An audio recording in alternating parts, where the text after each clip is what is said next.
आज की इस वीडियो में हम बात करने वाले हैं साइबर सेल से रिलेटेड। अगर आपके अकाउंट पर लेयर मार्क लग गया है या आपका पूरा का पूरा अकाउंट फ्रीज कर दिया गया है साइबर सेल के द्वारा, तो ये वीडियो आपके लिए बहुत ही खास होने वाली है। इस वीडियो में हम तीन चीजों पर बात करेंगे। एक तो एसओपी में ऐसा क्या है, अगर साइबर सेल आपके कॉल या फिर ईमेल का रिस्पॉन्ड नहीं करती है तो आप क्या कर सकते हैं। दूसरा, अगर साइबर सेल ने आपके अकाउंट पर फ्रीज लगा दिया है और वो 90 दिन से अधिक हो गया है तो आप ऐसी स्थिति में क्या कर सकते हैं। तीसरा ये कि क्या आप घर बैठे अपने अकाउंट को अनफ्रिज करवा सकते हैं या फिर नहीं। तो चलिए शुरू करते हैं आज की वीडियो। कई सारे लोग हैं जो साइबर सेल की वजह से काफी ज्यादा परेशान हैं। किसी के अकाउंट पर लेयर मार्क लग गया है तो किसी का पूरा अकाउंट फ्रीज कर दिया गया, चाहे वो सैलरी अकाउंट हो या फिर बिजनेस अकाउंट है। ऐसे में लोग काफी ज्यादा परेशान हो रहे हैं। उनको समझ में नहीं आ रहा है कि ऐसे में क्या करना चाहिए। वो साइबर सेल को मेल करते हैं, साइबर सेल कोई रिस्पॉन्ड नहीं कर रही है। इन्वेस्टिगेशन ऑफिसर है, उसको कॉल करते हैं, उस पर भी कोई रिस्पॉन्ड नहीं आता। कई जगह तो ऐसा है कि साइबर सेल का इन्वेस्टिगेशन ऑफिसर जो रिस्पॉन्ड करता है वो कहता है कि आपको हमारे थाने में आना पड़ेगा और हम आपकी मौखिक जो एक्सप्लेनेशन है वो दर्ज करेंगे, देन उसके बाद ही आपके खाते से जुड़ी एनओसी इशू करेंगे। तो ऐसे में काफी ज्यादा सवाल लोगों के मन में आ रहा है कि वो कैसी स्थिति में उनको एक प्रोफेशनल को हायर करना चाहिए, क्या हायर करने से उनकी प्रॉब्लम का सोल्यूशन मिल जाएगा। इसको स्टेप बाय स्टेप हम देखते हैं। सबसे पहले हम बात करते हैं कि अगर आपके अकाउंट पर लेयर मार्क लगा है या पूरा का पूरा अकाउंट फ्रीज कर दिया गया है, साइबर सेल ऐसे में आपको रिस्पॉन्ड नहीं करती है, ना ही आपके कॉल पर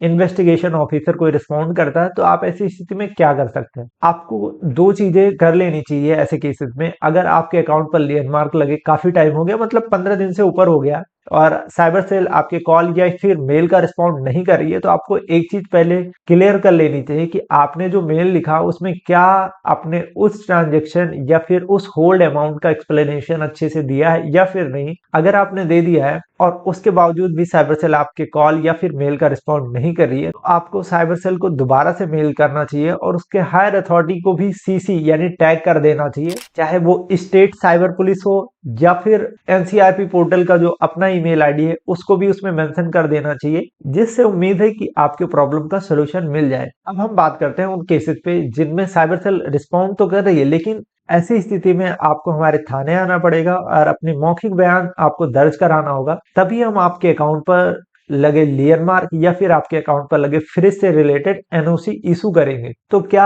जहां से भी आपके अकाउंट पर लेयर मार्क लगा है या पूरा का पूरा अकाउंट फ्रीज कर दिया गया है, ऐसे में आप वहां विजिट करते हैं, चाहे वो 150 रुपए का केस हो या फिर उससे अधिक हो, क्या ऐसे में आपको वहां जाने से सोल्यूशन मिल जाएगा? तो इसकी भी गारंटी नहीं है। मैं बताता हूँ कैसे। कई बार मान लीजिए कि आपने जहां से भी आपके अकाउंट पर लेयर मार्क लगा है या पूरा का पूरा अकाउंट फ्रीज कर दिया गया, वहां के आपने साइबर थाने में विजिट किया और जो इन्वेस्टिगेशन ऑफिसर है वो छुट्टी पर है।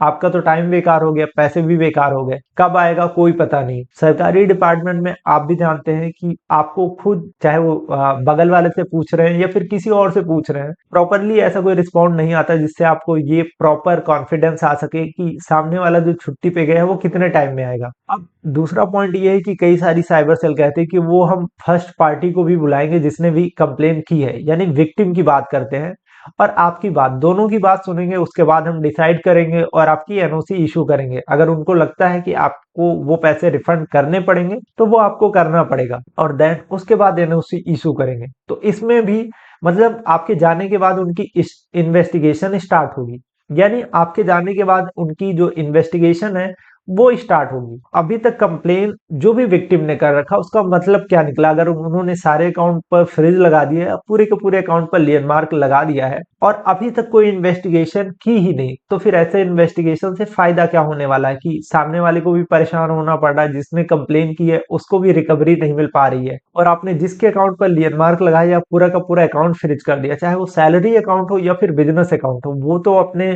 खुद के रखे हुए पैसे का यूटिलाइजेशन नहीं कर पा रहा है। आपने मेल कर दिया, इन्वेस्टिगेशन ऑफिसर को कॉल कर रहे हैं, कोई रिस्पॉन्ड नहीं कर रहा है, या फिर रिस्पॉन्ड कर रहा है तो थाने में आने की बात कर रहा है, तो ऐसी स्थिति में आप स्पीड पोस्ट के माध्यम से भी अपनी बात रख सकते हैं। उसमें ये जरूर ध्यान दें कि जिस भी अमाउंट पर होल्ड लगा है उसको प्रॉपर एक्सप्लेन करें। मैंने आई बटन पर भी मैं वीडियो दे दूंगा जिसपे मैंने 10+ ऐसे पॉइंट पर बात किया है, जिसमें मैंडेटरी है कि ये ऐसे 10+ पॉइंट को आप अपने जो भी मेल लिख रहे हैं या फिर एप्लीकेशन लिख रहे हैं उसमें इस होल्ड अमाउंट का एक्सप्लेनेशन जरूर दें, जिससे आपका जो केस है वो स्ट्रांग बनेगा और ऐसे में एनओसी मिलने के चांसेस काफी अधिक हो जाते हैं। अब हम बात कर लेते हैं कि क्या प्रोफेशनल को हायर करने से आपकी प्रॉब्लम का सोल्यूशन मिल जाएगा या फिर नहीं। मुझे इंस्टाग्राम पे भर भर के डीएम आते हैं कि उन्होंने किसी लॉयर को पैसे दिए, पैसे देने के बाद अब लॉयर उनका फोन नहीं उठा रहा, या फिर लॉयर या फिर जो प्रोफेशनल है उनका कहना है कि साइबर सेल उनको जब तक कोई रिस्पॉन्ड नहीं करती है वो कोई जवाब नहीं दे सकते। यानी प्रोफेशनल को भी कोई प्रॉपर रिस्पॉन्ड नहीं कर रही है। अगर नहीं कर रही है तो वो भी क्या ही कर सकते हैं।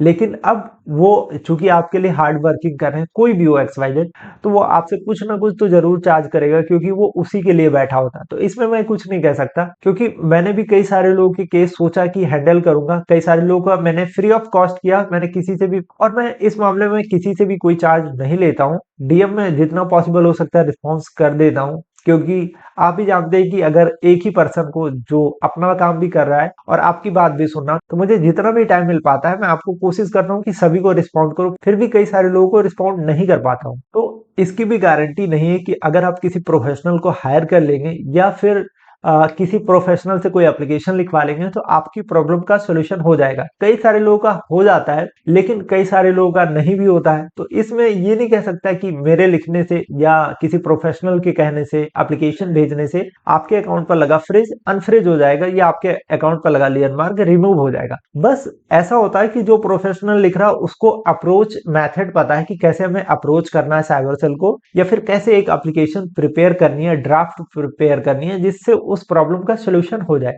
यानी क्वेश्चन पुटअप करना है कि हमें किस सेक्शन के अकॉर्डिंग उसके अकाउंट को फ्रीज किया गया है, क्या ऐसा सस्पिशियस अमाउंट आया है, उसका मैं ऑलरेडी एक्सप्लेनेशन दे रहा हूं, कोई रिस्पॉन्ड नहीं आ रहा है, तो वो हेल्पफुल हो जाता है। यानी अप्रोचिंग मेथड क्या है इस बात से डिपेंड करता है कि आपका केस कितना जल्दी सॉल्व हो जाएगा। तो मैं आपको यही सजेस्ट करूंगा कि अगर आपके अकाउंट पर लेयर मार्क लगा है या पूरा का पूरा अकाउंट फ्रीज हो गया है, आप अपनी तरफ से टाइम टू टाइम अप्रोच करते रहें। आपके अकाउंट पर लगा लेयर मार्क हट सकता है या आपके अकाउंट पर लगा फ्रिज अनफ्रिज हो सकता है। इसमें आप किसी भी प्रोफेशनल को हायर करेंगे तो उसकी भी गारंटी नहीं है कि आपके अकाउंट को वो अनफ्रिज करवा ही दे। मतलब हो भी सकता है चांस ऐसा, यानी कि आपके अकाउंट अनफ्रिज हो भी सकता है किसी प्रोफेशनल के थ्रू, पर गारंटी नहीं है। तो साइबर सेल से रिलेटेड मैंने कई सारी वीडियो अपने चैनल पे अपलोड कर रखी है, जिसमें कि मैंने बताया कि ईमेल कैसे लिखते हैं, एक एप्लीकेशन का प्रॉपर फॉर्मेट क्या होना चाहिए, वो आप मेरे चैनल पे विजिट करके देख सकते हैं। अब हम बात करते हैं एसओपी के बारे में कि अगर साइबर सेल आपके कॉल या फिर मेल का रिस्पॉन्ड नहीं कर रही है तो आप उस एसओपी को मेंशन कर सकते हैं, यानी स्टैंडर्ड ऑपरेटिंग प्रोसीजर जो MHA यानी मिनिस्ट्री ऑफ होम अफेयर्स के द्वारा रिलीज किया गया है उसको मेंशन कर सकते हैं। लेकिन मैं आपको एक चीज और क्लियर कर दूं कि आप चाहे एसओपी को मेंशन कर दीजिए या किसी सेक्शन को मेंशन कर दीजिए, अगर साइबर सेल नहीं सुन रही है, उस पर भी वो कोई रिस्पॉन्ड नहीं करती है, कहती है इसके बारे में अभी हम सोच रहे हैं या इसके बारे में अभी बात हो रही है, जबकि वो पूरी तरीके से इशू कर दिया गया है और इशू होने के बाद ही वो पीडीएफ जो कि 98 पेजेस की है वो रिलीज की गई है। तो एसओपी में क्या लिखा इसके बारे में हम थोड़ा सा डिस्कस कर लेते हैं। एसओपी में लिखा है कि अगर आपके अकाउंट पर लेयर मार्क लगा है या पूरा का पूरा अकाउंट फ्रीज कर दिया गया है और साइबर सेल वेरिफिकेशन करना चाहे तो वो कॉल या फिर वीडियो कॉल के थ्रू आपका जो है वेरिफिकेशन कर सकती है। अगर वो कॉल या फिर वीडियो कॉल पर वेरिफिकेशन नहीं कर पाती है तो आप जहां पर भी रह रहे हैं उस नियरेस्ट पुलिस स्टेशन की हेल्प ले सकती है, और पोर्टल पर एक संबंधित टूल के बारे में भी बताया गया है जिसकी हेल्प ले सकती है वेरिफिकेशन के लिए। तो आप अपने मेल या फिर जो भी एप्लीकेशन लिख रहे हैं उसमें डिमांड ये भी कर सकते हैं कि आप इतने डिस्टेंस की वजह से और इस छोटे से केस की वजह से वहां पर नहीं जा सकते हैं, तो इसलिए आप अपना जो वेरिफिकेशन है वो आपके नजदीकी जो जो भी पुलिस स्टेशन हो उसको मेंशन करते हुए लिखें कि आप उसके हेल्प से आपकी वेरिफिकेशन करवा लें, या फिर वीडियो कॉन्फ्रेंस पर आपकी जो भी वेरिफिकेशन होना है वो करवा लें। तो ये अगर आपके कॉल या फिर मेल का रिस्पॉन्ड आता है तो आपकी 100% हेल्प हो जाएगी। तो आई होप ये वीडियो आपके लिए कुछ ना कुछ जरूर हेल्प करेगी। मिलते हैं एक नई वीडियो के साथ, तब तक के लिए जय हिंद दोस्तों।